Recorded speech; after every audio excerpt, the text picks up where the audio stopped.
Hello class and welcome to week 4. This week we're going to dig deeper into bring your own device or BYOD security and a topic closely related to that, remote access control. We're also going to take a deep look at segmentation and how you can use segmentation to create security zones. And finally, we're going to expand a little on remote access security and take a look at the security benefits of using virtual private networks or VPN. So what are today's challenges facing security managers when an increasing number of employees want to bring their own devices to work? Well, we have a lack of access control with the methods that we've been using. As we've seen in previous lectures, the need to apply access control and data usage constraints via policy is very, very important. So to review, we need to know who's doing the access, what role they're in, and a few other things which we'll go into in a couple slides. The simply having someone enter the user ID and password and having them access data because of a role they belong to works when they're sitting at their desk in the office or using a corporate laptop, but it fails when they're using a personal tablet or even a company-owned smartphone. Because the movement of data to mobile devices often leaves that data unsecured. We need to have more control over that. Also, patch management processes don't always include phones, tablets, and home PCs. Most organizations are very hesitant to force users to do anything with their personally owned devices, which is okay, but if a user chooses not to bring their device up into what the corporate security team believes is compliant mode, then they should be restricted from what they can do on the company network. And senior management expects a standard of best practice just for them. This is that double standard that I've written about a couple times, where senior management believes that they are above policy, so that their mobile devices should be completely unconstrained. This is completely wrong. Senior management, the C-level managers, vice presidents in charge of departments, are frequently targets of spear phishing. In other words, phishing directed specifically at them individually. They need to have their systems as secure as everyone else. So how do we do this? Well, we use policy-based access control, and we restrict processes that can be run and data that can be used or stored based on device type, the user's role, the location of the user, the process and data the user is attempting to access, and how we're authenticating. So if we're using single-factor authentication for tablet access, this is not nearly as secure as using multi-factor authentication. And today, multi-factor authentication for remote access or even access via a tablet within the office can be implemented simply by sending a PIN to a cell phone that's owned by that user, and then they enter the PIN and they're in along with their password. There are many different ways to do this today. We don't have to rely just on the user ID and password when allowing mobile devices access. This is from a previous lecture. This is just a graphic representation of what we just talked about. So to review, there are two roles depicted in this table. First one is Vice President of Finance, and the second one is AP Clerk. Note that they have different access to data based on the devices they're using and based on how they authenticate to the network.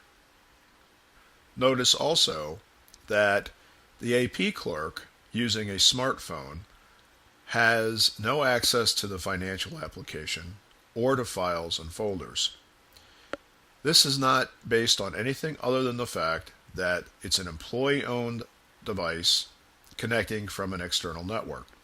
There could also be another policy that says if the AP clerk is accessing from a company smartphone from an external network, then they have access. So the policies build on each other. An AP clerk could use the same device and access the network from internal or external and have different access based on location. Also notice that for the Vice President of Finance, there are time constraints imposed. So instead of just plain telling the VP that he can't have or he or she cannot have access, like to file and folders from the tablet, we're requiring multi-factor authentication, and the access must be between 6 a.m. and 8 p.m. Eastern Time. If access is outside of those times, access will be blocked. This approach, which is also depicted in this Cisco diagram, provides maximum flexibility for allowing bring your own device capabilities while protecting the organization. I'm going to give you a moment to look this over, but just briefly, the policy teams create the policies we've just been talking about based on who, what, when, where, how, and why. Those are put into a policy platform. It's a server or a device. Whenever a device connects to the network, the context in which it is connecting, all those factors that we just talked about, those things are all gathered and sent to the security device that checks the policies and determines what kind of access this device can have. Notice that the corporate laptop in this graphic has full access, and the user's iPad, which is privately owned, has restricted access. The other thing that we want to check whenever a remote or any mobile device is connecting to our network is we want to make sure that the device meets our policy as to patching, antivirus, firewalls, etc. We do this with host checking. So in addition to all those other things that we look at for policy-based access control, we also want to make sure that the device has a level of trust that we expect. What happens with host checking is that an agent is typically put onto the device. The agent collects information about the host where it resides and sends that information up to a policy server. The policy server checks to ensure the host is compliant. Now, that information that's sent up there is things like the patch level for the operating system, potentially patch levels for different applications, the antivirus, whether the antivirus application is one that is recognized by the organization, and whether or not it is up to date, and whether a firewall is running. If the host isn't compliant, it either gets no access, it either gets restricted access, in other words, thrown into a restricted network segment, and we're going to talk about that more when we get to network segmentation in this lecture. Or it can be thrown into a network segment that is designed specifically to update devices. So, for example, if I connect with a privately owned laptop, it's my personal laptop, I went out, I bought it, and it's not up to date, and the company's policy is not to force me to update my device, then I might be thrown into a place where I only have access to email and nothing else. However, if I connect with a company-owned laptop that is in the same state of compliance as my privately owned laptop, instead of just being thrown into a restricted network segment where I only have access to email, I would probably be thrown into a network segment where the agent will begin to contact update servers connected to that segment, bring my laptop up to compliance, and then re-authenticate me and my laptop to the network so then I have access that was granted to me through authorization.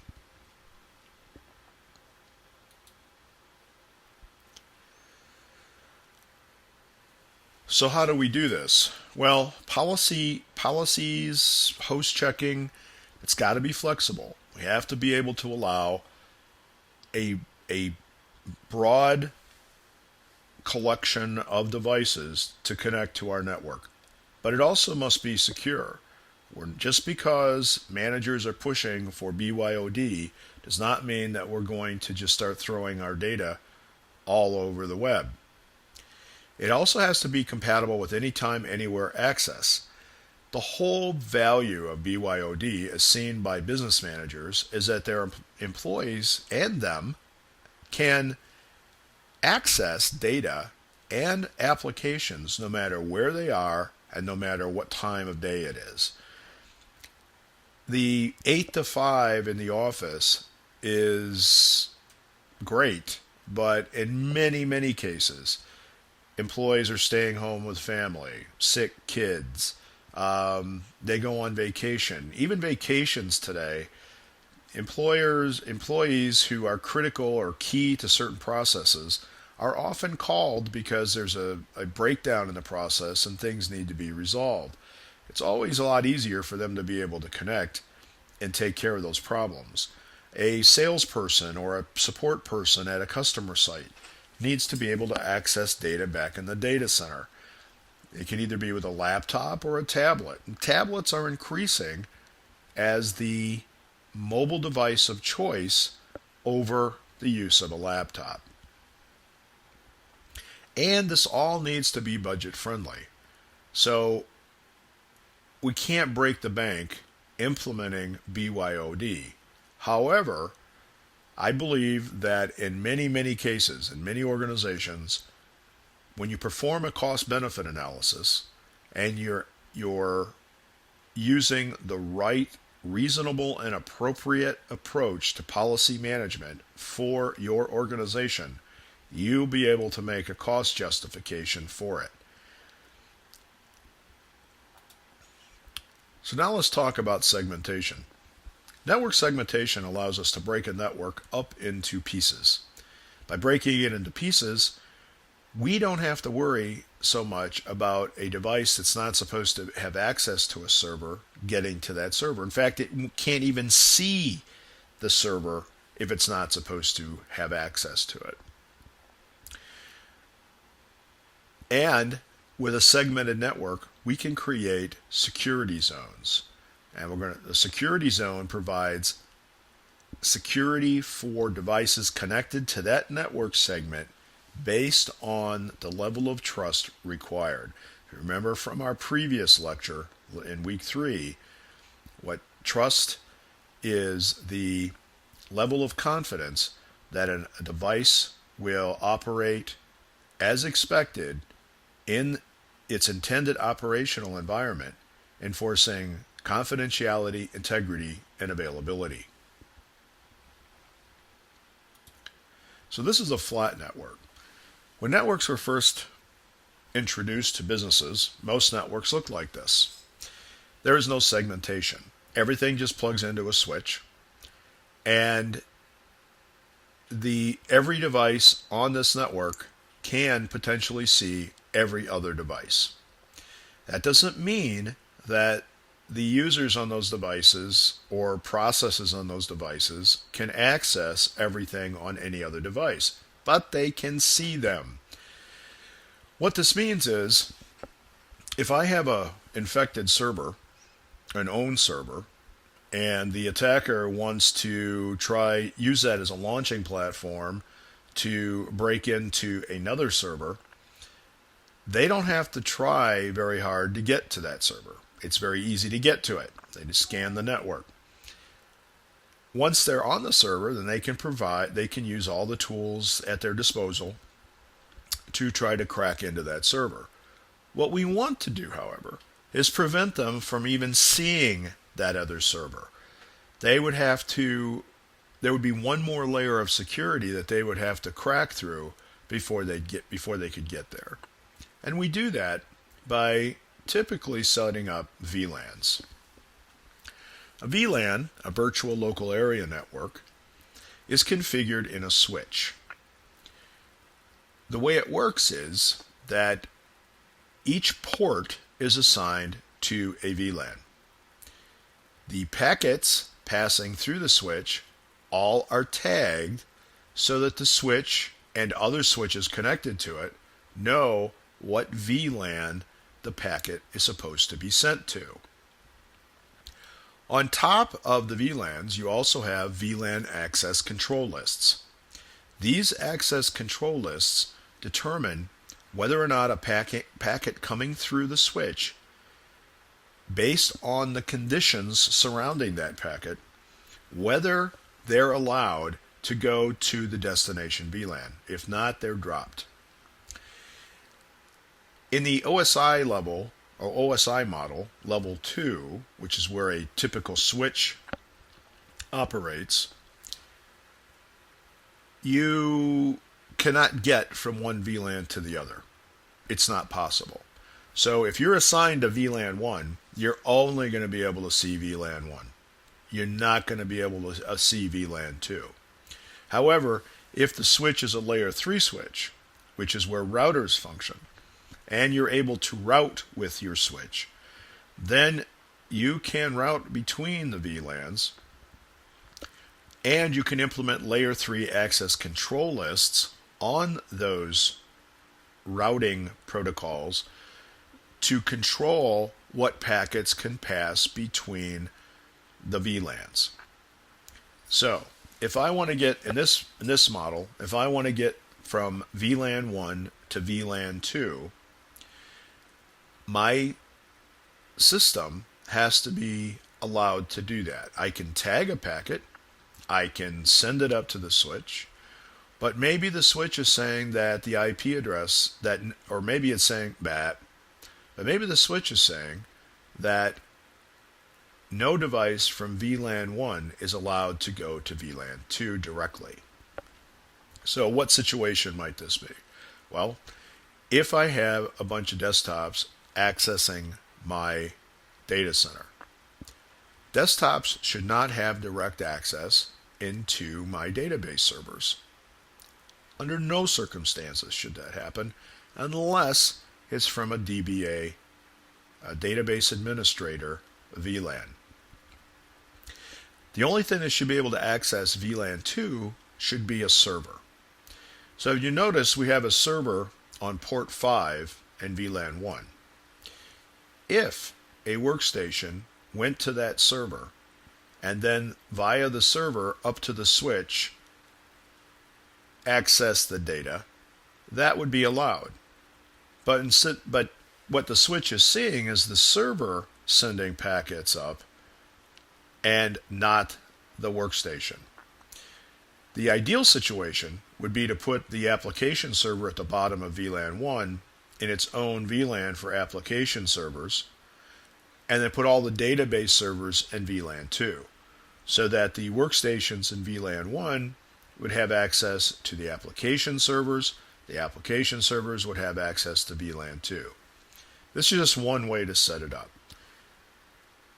The important thing to take away from this is that when we segment a network using VLANs in an enterprise layer, in an enterprise level switch, we are able to have very strict control over what devices can get to what other devices. We can set up very strict controls over specific VLANs, creating security zones. So let's see what this looks like when it's spread out a little bit. So this is a little bit what we're talking about. If you look in the right-hand corner, or right side of the graphic, you'll see our application servers are on VLAN 90. The database servers are on VLAN 75. The workstation down at the bottom in the corporate office is on VLAN 90 also, along with the application server. If that user wants to connect to the application server, it's not a problem because they're on the same VLAN. The user connects to the application server and through the application server requests data on a customer. The application server then sends a request up to the switch to one of the servers in VLAN 75.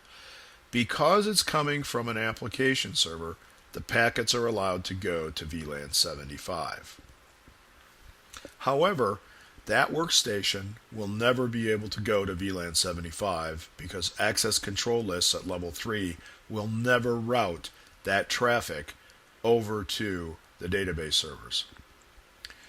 For remote access, you can see that we have 3 different outward-facing security zones. I hesitate to call these DMZs because DMZ implies one big homogeneous area between 2 firewalls. Today, that's not really how we design remote access. As you can see, we've got public access. We have VPN, SSL VPN access, which we're going to cover in a couple slides. And we have VPN concentrator for IPSec access, which we'll also cover here in a couple slides. Each one of these access types is on its own VLAN. The reason we do that is so that we can control traffic coming into the network based on its source. So, for example, if traffic comes from the public access server on VLAN 100, it is going to be highly controlled because that's public access. Typically what we would do is only allow applications on that server to access anything in the internal network. No remote device would be allowed access to any device within our internal network. On the other hand, SSL VPN is the common method for having employees attached to the network. So therefore, we would set up policies in the SSL VPN device. We would set up policies and appropriate access control lists in the switches so that those users can get to the resources they're allowed to see based on policies that we have configured. If you notice that we have our VLAN, our remote VLANs are all aggregated into a switch designed for that purpose. That traffic then all goes down what is called an 802.1q trunk, which means that all the packets from all 3 of those VLANs are going over the same connection through the same port. Also notice that all incoming traffic, before it gets to our internal core switch, has to go through an IPS. This is one of the best ways to filter information coming in. We wouldn't want to put an IPS on each one of the incoming methods necessarily, although that's possible using multifunctional devices. But we can also just put an IPS on the 802.1q trunk and filter all the VLAN traffic in one device.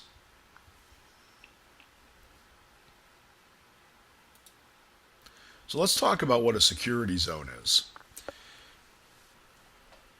We've talked in the past about security classifications. We talked about classifications of public, confidential, and restricted. When we set up network segments, we should do it with a view toward protecting data at certain classifications. Then we can focus our control dollars on only those network segments where the risk is the highest. Remember, the risk caused by the sensitivity of the data is in the business impact factor in our formula. When we do this, then for each one of those segments where we have restricted data, for example, we provide additional security for any packets entering that segment.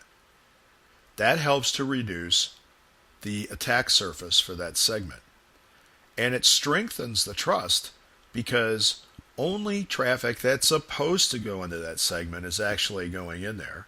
It's been filtered potentially by an IPS or an IDS so that what arrives at a server within that segment is has a high probability of being safe traffic.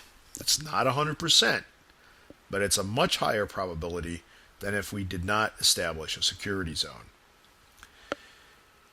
In addition to prevention controls, a security zone is subject to monitoring, near real-time monitoring, either manually or via a SIM and NetFlow solution, which we talked about last week.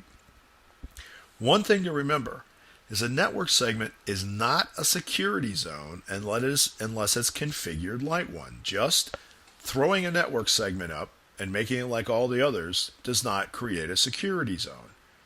Configuration of a segment is based on the highest data classification passing through it. So if you have, this is why we want to try to put servers processing the same classifications of data with other servers processing that same level of data within the same network segment.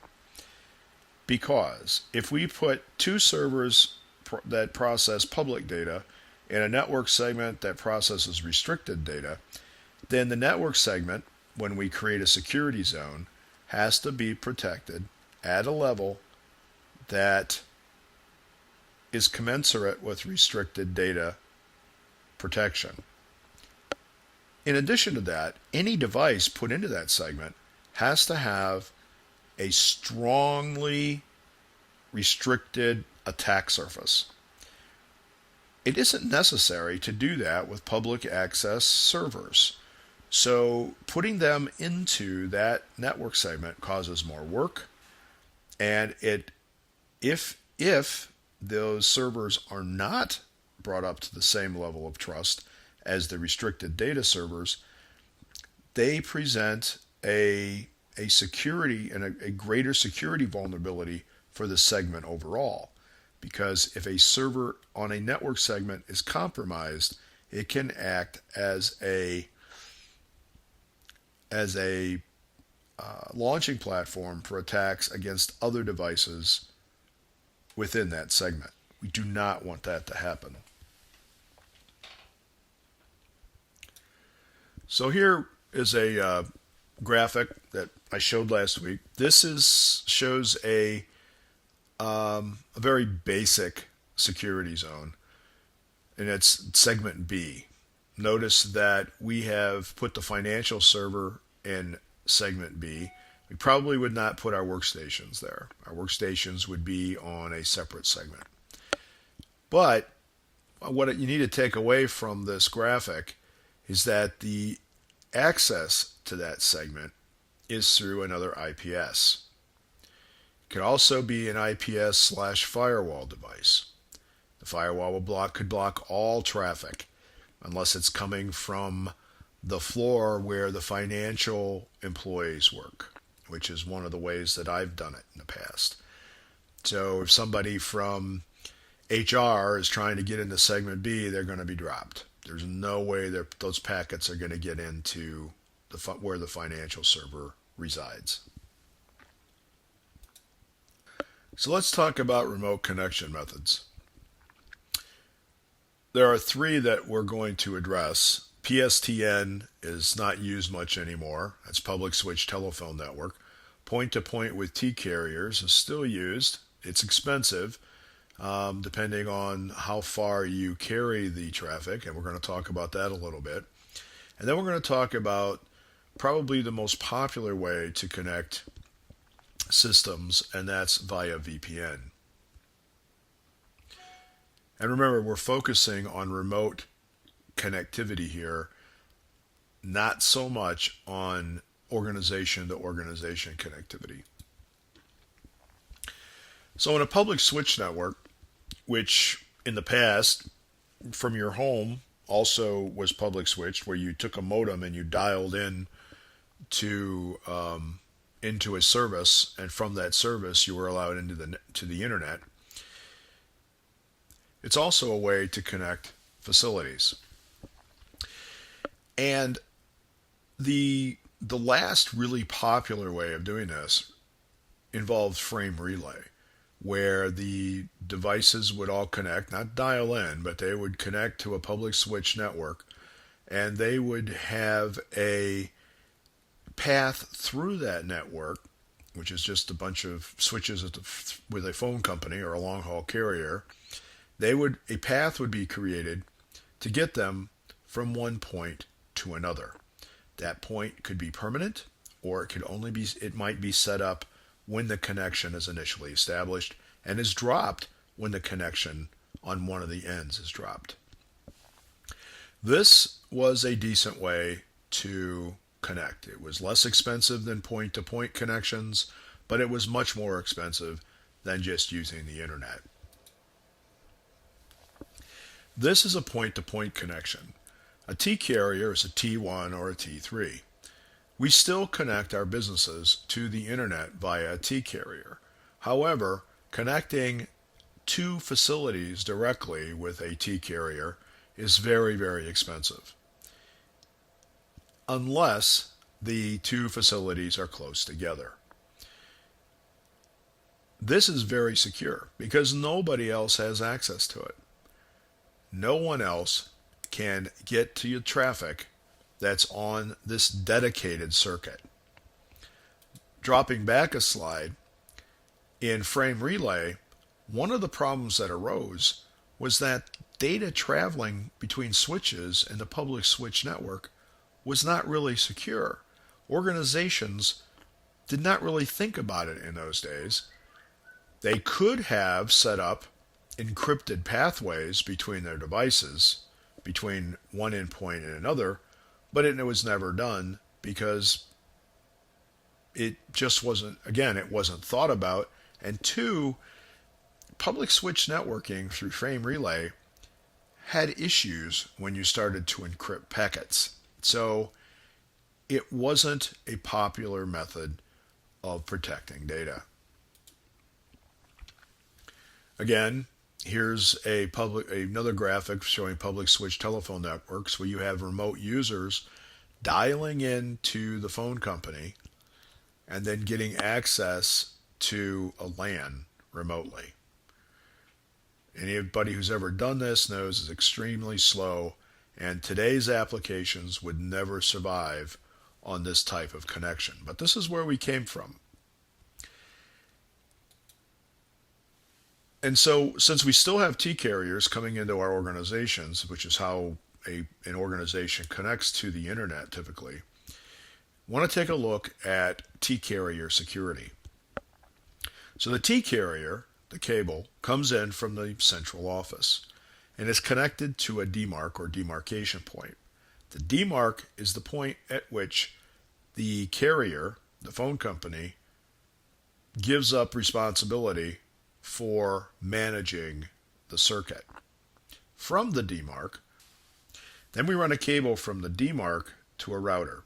The router will send the traffic to the appropriate security zone based on information provided in the packets.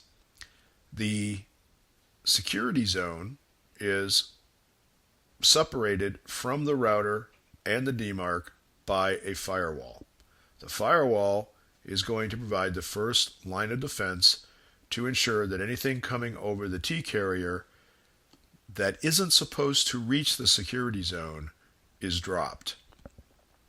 And of course, then the internal firewall on the extreme right is the firewall between the security zone, the outward-facing security zone, and the internal network.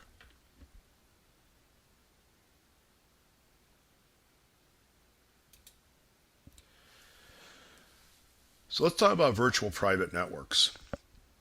Virtual private networks use TLS, which is Transport Layer Security, that replaced SSL. SSL is not really SSL anymore. SSL version 3 became TLS. And we also can run VPN over IPSec, which is IP security. What it does is it establishes what we call a tunnel between two endpoints. It's a tunnel because everything's encrypted.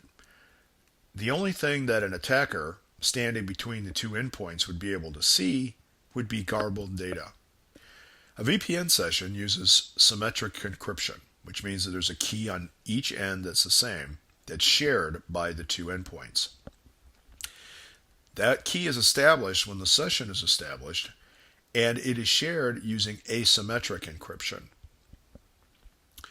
We don't use asymmetric encryption for the entire session because it's too slow. VPN relies on system and network attack surface management. VPNs are not perfect, so it's important that the VPN device be properly configured and that all devices that connect via the VPN are properly configured. This demonstrates an IPSec tunnel. IPSec is typically used to connect two organizations together. It could be two facilities within the same organization. It could be a business partner connected to your network. IPSec is used for this because it's a good solution for having a connection up all the time. All the users on one network simply go through the IPSec tunnel that's already established when they want to get to the other network. It's all transparent to them. It's as if they're on the same network. For users, however, remote users, we usually implement SSL VPN. And this is not just demonstrating the handshake that goes on to establish an SSL session. So the first thing that happens is the device trying to connect, the host, sends a request to the SSL VPN gateway. It's usually a device that's specialized in just providing SSL services, SSL VPN services. And along with that request, it sends the ciphers and that it supports and a random number. The gateway then chooses one of the ciphers and also sends a random number back along with its certificate. The host creates a pre-master secret, which is encrypted, sends it back to the gateway. Now they know that they have authenticated each other. They compute the keys that they're going to use for the session. They exchange those keys, and then all data passing between them is going to be encrypted. When one side or the other drops the session, then a new session would have to go through this process all over again. Every time that you go to an HTTPS connection with your web browser, this is what happens. SSL devices provide many services over what IPSec provides. IPSec provides some access control filtering, but mostly it's designed to provide a connection, and then all the other security layers have to be provided by other means. An SSL VPN gateway can check a user ID against Active Directory. It can enforce access control policies.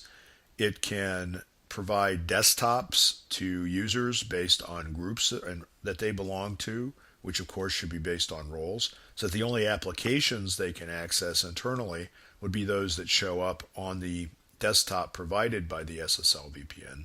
There are a number of things that an SSL VPN device can do. It is a very, very good way to provide remote access for laptops, for home desktops, for tablets, for phones. It's just a great way to securely attach remote devices to your network. Once they're attached, however, everything behind that gateway needs to support the policies that you set up to protect your data when remote access occurs. And that's it for this week. If you have questions, please ask them in the forum, in the post supplied for that purpose.